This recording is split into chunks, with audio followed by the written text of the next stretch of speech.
तो बाजार गिर रहा है और सब तरफ थोड़ी टेंशन का माहौल है। लेकिन सवाल ये है कि क्या ये वाकई घबराने का समय है या फिर ये एक बड़ा मौका हो सकता है।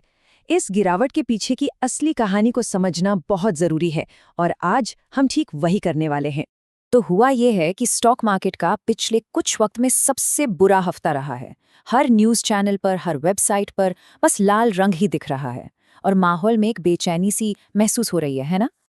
लेकिन देखिए, जो बात ज्यादातर लोग नजरअंदाज कर रहे हैं उसका लेना देना शेयरों से है ही नहीं। असली कहानी तो बॉन्ड मार्केट में छिपी है और ये सब सिर्फ एक नंबर के इर्द गिर्द घूम रहा है और वो नंबर है 52%। अब ये क्या है? ये वो संभावना है जो बॉन्ड मार्केट के बड़े बड़े खिलाड़ी लगा रहे हैं कि 2026 में फेडरल रिजर्व इंटरेस्ट रेट्स घटाएगा नहीं बल्कि बढ़ाएगा। सोचिए, ये उम्मीदों से कितना बड़ा यू टर्न है। सब तो रेट कट का इंतजार कर रहे थे। तो सवाल ये है कि अचानक ऐसा क्या हो गया? इसके पीछे 3 बड़ी वजहें हैं। पहली, मिडिल ईस्ट में जो टेंशन चल रही है उससे तेल के दाम आसमान पर है। दूसरी, महंगाई के जो आंकड़े आ रहे थे वो पहले से ही टेंशन दे रहे थे और ऊपर से इकोनॉमी और जॉब मार्केट भी सुस्त पड़ रहे हैं। अब ये फेडरल रिजर्व को एक बहुत ही मुश्किल सिचुएशन में डाल देता है। समझिए, एक तरफ इकोनॉमी को सहारे की जरूरत है जिसके लिए रेट्स कम करने पड़ेंगे और दूसरी तरफ बढ़ती महंगाई को काबू में करना है जिसके लिए रेट्स बढ़ाने पड़ेंगे। अब वो एक ही टाइम पर ब्रेक और एक्सेलरेटर दोनों कैसे दबा सकते हैं? इकोनॉमिक्स की भाषा में इस सिचुएशन को कहते हैं स्टैगफ्लेशन। मतलब चीजें महंगी भी हो रही हैं, देश की ग्रोथ भी रुक गई है और लोगों की नौकरियां भी जा रही हैं। मतलब समझिए, ये किसी भी इकोनॉमी के लिए सबसे बुरे सपने जैसा है। तो अब बड़ा सवाल ये उठता है कि फेड करेगा क्या और क्या ऐसा पहले कभी हुआ है? क्या इतिहास हमें कुछ सिखा सकता है? जवाब है हाँ, बिल्कुल हुआ है।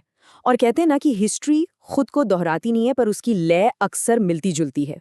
और आज की ये जो लय है ना, वो हमें सीधे 1970 के दशक में लेकर जा रही है। तो कहानी शुरू होती है 70 के दशक में। हुआ ये कि 1971 में डॉलर को गोल्ड स्टैंडर्ड से हटा दिया गया। मतलब अब सरकार जितने चाहे नोट छाप सकती थी और उन्होंने छापे भी। नतीजा, महंगाई बढ़ने लगी। फिर 1973 में आया मिडिल ईस्ट का तेल संकट जिसने महंगाई की आग में जैसे पेट्रोल ही डाल दिया। और आखिर में डॉलर को बचाने के लिए फेड को एक ही रास्ता दिखा, इंटरेस्ट रेट्स को बेतहाशा बढ़ाना। और जब मैं बढ़ाना कह रही हूं तो मेरा मतलब कोई छोटी मोटी बढ़ोतरी से नहीं है। उस वक्त फेड ने इंटरेस्ट रेट्स को लगभग 20% तक पहुंचा दिया था। 20%। आज के 5% के सामने सोचकर देखिए जरा। और इसका आम आदमी पर क्या असर पड़ा? उस जमाने में घर खरीदने के लिए जो 30 साल का लोन मिलता था ना, उसकी एवरेज ब्याज दर थी 18%। आज के 6.5% के सामने ये नंबर सोचना भी मुश्किल लगता है। तो उस वक्त भी फेड के सामने यही 2 रास्ते थे, या तो इकोनॉमी को बचाओ और डॉलर को डूबने दो, या फिर डॉलर को बचाओ भले ही देश को एक गहरी मंदी में क्यों ना झोंकना पड़े। उन्होंने दूसरा, ज्यादा तकलीफ दे रास्ता चुना। क्यों? क्योंकि एक मंदी से तो फिर भी उबरा जा सकता है, पर एक करेंसी क्राइसिस से नहीं। तो इस पूरी कहानी से आज के इन्वेस्टर के लिए क्या सबक है? यहाँ पर वॉरेन बफे की वो क्लासिक लाइन याद आती है, जब सब डर रहे हों तब लालची बनो और जब सब लालची हों तब डरो। मतलब साफ है, डर का यही माहौल मौके ढूंढने का सबसे सही वक्त होता है। तो ठीक है, ऐसे माहौल में एक इन्वेस्टर के तौर पर किया क्या जाए? मोटे तौर पर देखिए तो 2 रास्ते सामने आते हैं। चलिए एक एक करके दोनों को समझते हैं। एक रास्ता है जिसे हम कह सकते हैं अनुशासित निवेश, मतलब बस अनुशासित तरीके से खरीदते रहो। और दूसरा है रणनीतिक निवेश, मतलब थोड़ा रिसर्च करके स्मार्ट पैसा कहाँ जा रहा है उसका पीछा करो।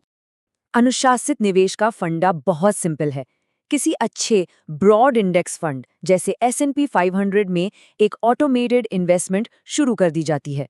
फिर मार्केट ऊपर जाए नीचे जाए परवाह नहीं करनी, बल्कि जब मार्केट गिरे तो इसे और खरीदने का एक मौका समझो। ये एक लॉन्ग टर्म धैर्य वाला गेम है। अब दूसरा रास्ता रणनीतिक निवेश। इसका मतलब रोज रोज की ट्रेडिंग नहीं है। इसका मतलब है रिसर्च करना, ये समझना कि लॉन्ग टर्म में पैसा किस तरफ जा रहा है। जैसे एआई हो गया, रोबोटिक्स हो गया, ऐसे सेक्टर्स ढूंढना जो इस मुश्किल दौर में भी टिके रह सकते हैं। और जब पूरी मार्केट गिरे तो इन मजबूत कंपनियों को डिस्काउंट पर खरीदने का मौका मिलता है। लेकिन एक बात साफ है, चाहे कोई भी रास्ता चुने, थोड़ी बहुत रिसर्च तो करनी ही पड़ेगी। एक मजेदार बात है, कहते हैं कि एक एवरेज इन्वेस्टर जितना टाइम अपना टूथपेस्ट चुनने में लगाता है ना, उससे भी कम टाइम ये सोचने में लगाता है कि अपने मेहनत के पैसे कहाँ इन्वेस्ट करने हैं।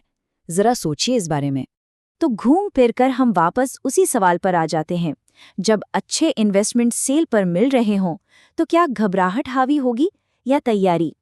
क्या ये पैनिक का टाइम है या एक मौके का?